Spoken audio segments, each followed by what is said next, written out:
जिस मनुष्य के जीवन में प्राप्ति की प्राथमिकताएं नहीं है, प्रायोरिटीज तय नहीं है, वो मरकट की तरह पूरा जीवन 70 साल हो, 80 साल हो, 90 साल हो, उदास, हताश और निराश ही रहता है। इसलिए जब यहां आओ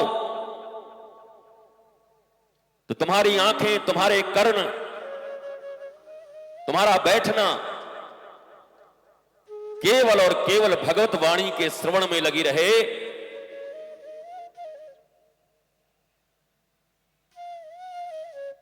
क्योंकि भगवान श्री कृष्ण ने गीता में कहा है कि संसार में जितने भी सफलतम लोगों को, चाहे सांसारिक रूप से ही सफल क्यों ना हो,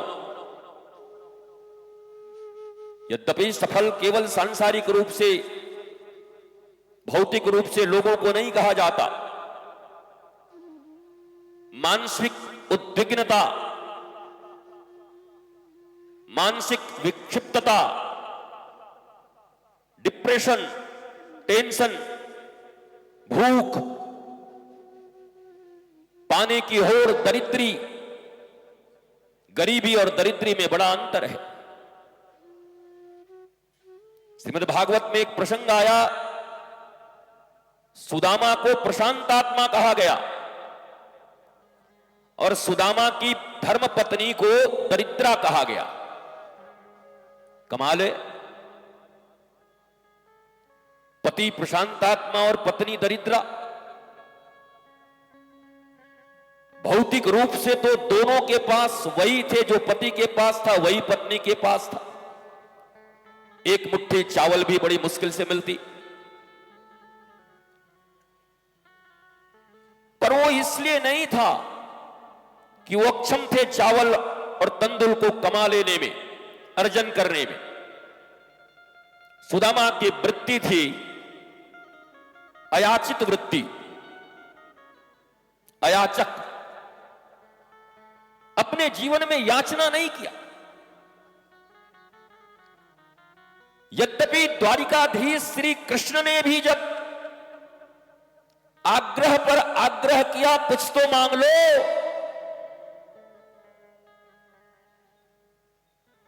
तो उस समय सुदामा ने इनकार कर दिया। मेरी अयाचक वृत्ति है, तुम द्वारिकाधीश होगे, तुम्हारे पास मैं गुरु भाई की हैसियत से आया हूं। उज्जैन के आश्रम विद्या मंदिर में हम और तुम एक साथ पढ़ते, और मेरी बहुत इच्छा नहीं थी तुम्हारे पास आने की, लेकिन मेरी पत्नी ने मुझे बार बार कहा कि एक बार जाओ। अरे कुछ मांगने मत जाओ, पर मित्र हैं, गुरु भाई हैं, एक बार देख तो आओ, खबर तो पूछ आओ। और इसलिए मैं गया।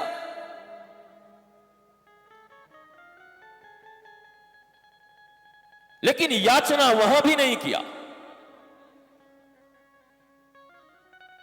और श्रीमद् भागवत का अध्ययन अगर तुमने कभी किया हो, मौलिक भागवत का अध्ययन, ये कथाकारों के भागवत का अध्ययन नहीं, जहां ये गाया जाता हो कि अरे द्वारपालों, कन्हैया से कह दो कि दर पे सुदामा गरीब आ गया है,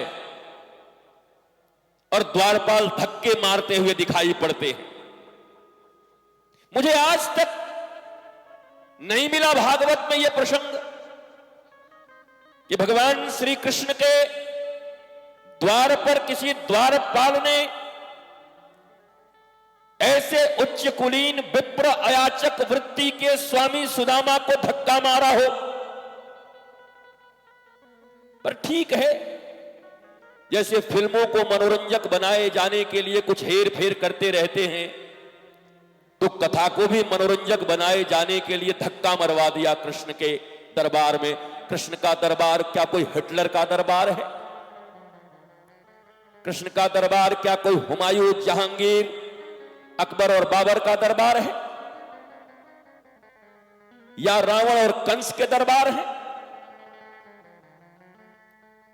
श्री कृष्ण पूर्ण परमात्मा, जिनका व्यक्तित्व स्वयं गैया चलाने से प्रारंभ होकर के द्वारिकाधीश तक की जाने की उनकी यात्रा है। जिन्होंने एक साधारण गांव में गैया चराई है, ग्वालों के साथ रहे हैं, जूठे छाछ पिए हैं, उनकी जीवन की यात्रा बड़ी दिव्य रही है। एक साधारण गांव के धूल से उठकर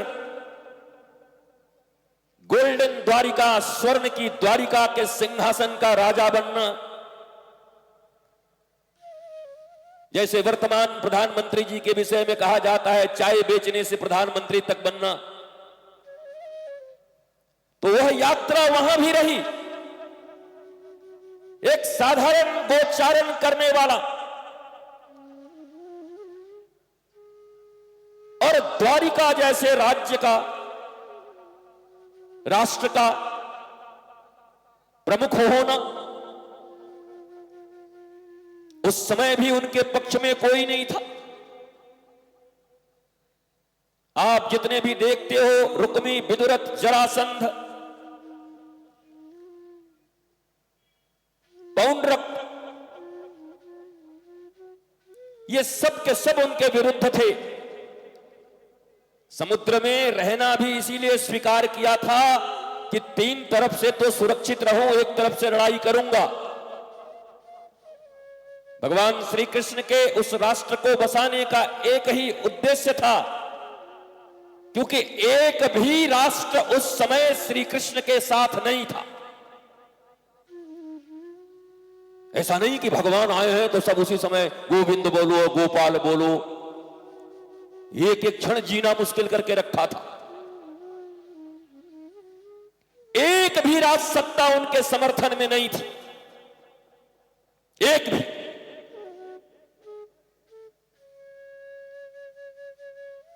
लेकिन भगवान श्री कृष्ण ने अपने कुशल कौशली नेतृत्व,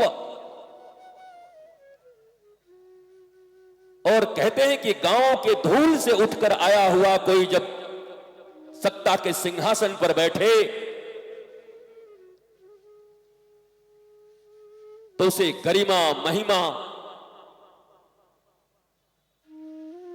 उन्हें एक एक कर्म, कर्तव्य, व्यवहार देश काल पात्र के अनुसार, टाइम, प्लेस एंड पर्सन, इस टाइम पर, इस प्लेस पे, इस पर्सन के साथ मेरा कैसा व्यवहार होना चाहिए, this is real spirituality, real धर्म। आध्यात्म हमें व्यवहार भी सिखाता है। आध्यात्म केवल कर्मकांड का विषय नहीं है।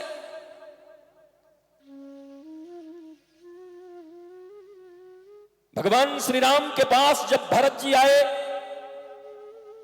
तुमने हजारों राम कथाएं सुनी होंगी।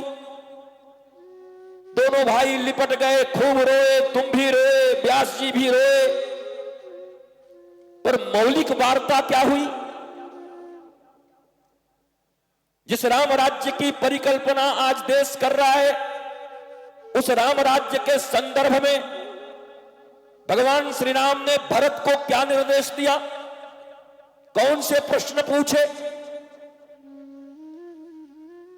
कल हमने आपसे कहा था कि महाकवि कालिदास के रघुवंशम का अध्ययन जिन लोगों ने नहीं किया है, वृंदावन और अयोध्या, काशी की भूमि पर बैठकर 1.5 और 2 महीने, 3 महीने में कथाओं का ट्रेनिंग लेकर अगर केवल कथा कहने के लिए कथा कह रहे हो, तो तुम्हारा तो निज मंगल हो सकता है।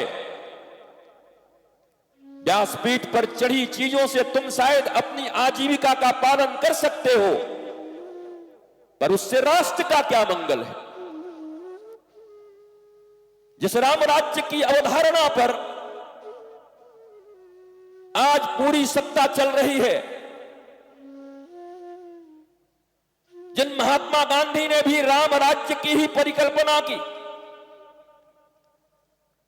उस राम राज्य को हम कितना अचीव करने में अभी तक समर्थ हुए? यह बात निश्चित है कि गड्ढे में गिरे हुए किसी चीज को निकालने में समय लगता है,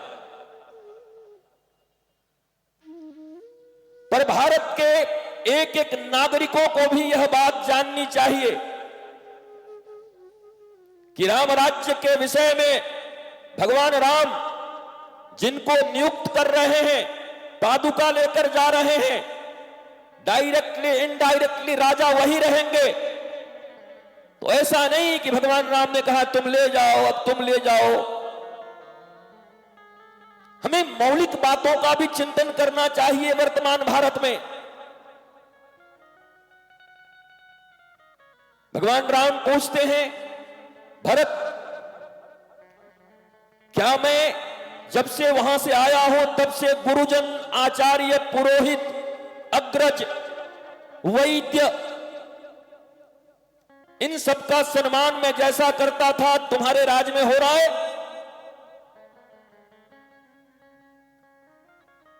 भरत जी ने सिर झुकाकर कहा, मैं प्रयत्न कर रहा हूं गुरु का, गुरुजनों का, अग्रजों का।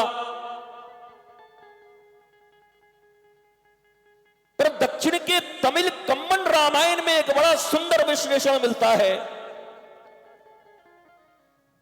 और दक्षिण का रामायण इसलिए पढ़ना चाहिए कि उत्तर भारत से ज्यादा दक्षिण भारत में आज भी आध्यात्म बचा हुआ।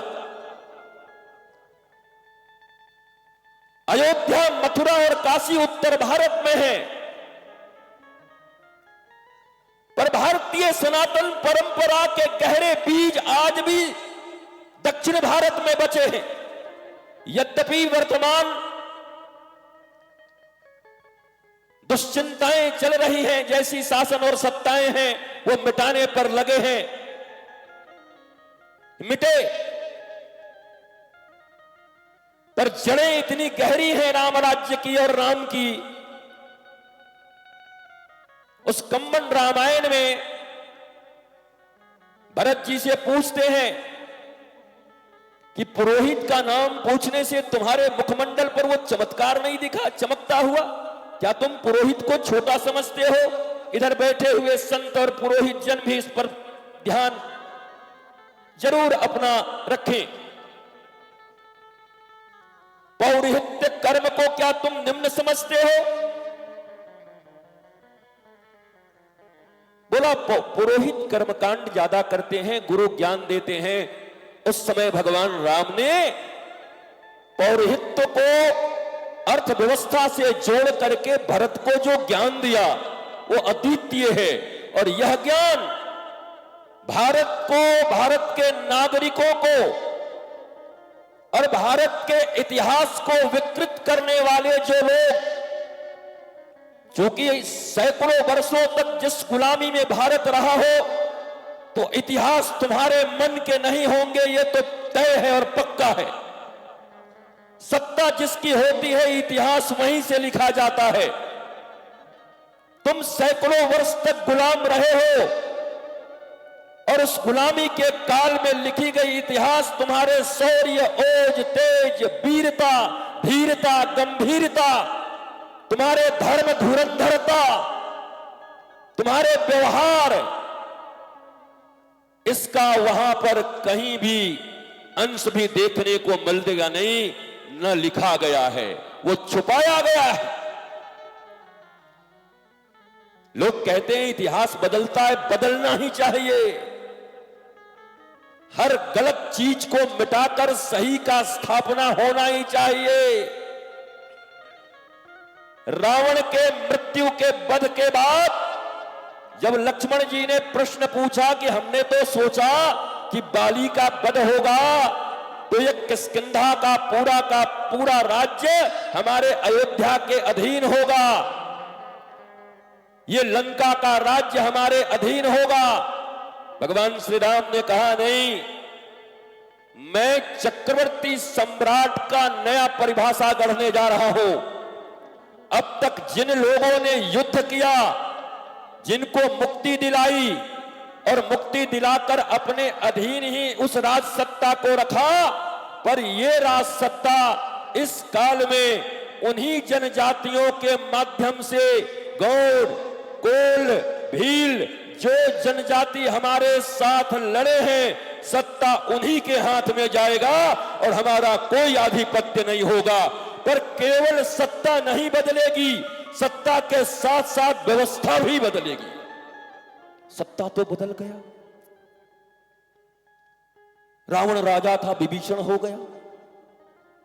कंबन रामायण में भगवान राम ने विभीषण को बुलाकर कहा कि ये जितने मंत्री हैं, तुम्हारे संविधान हैं, इन सबको 100% बदल दो।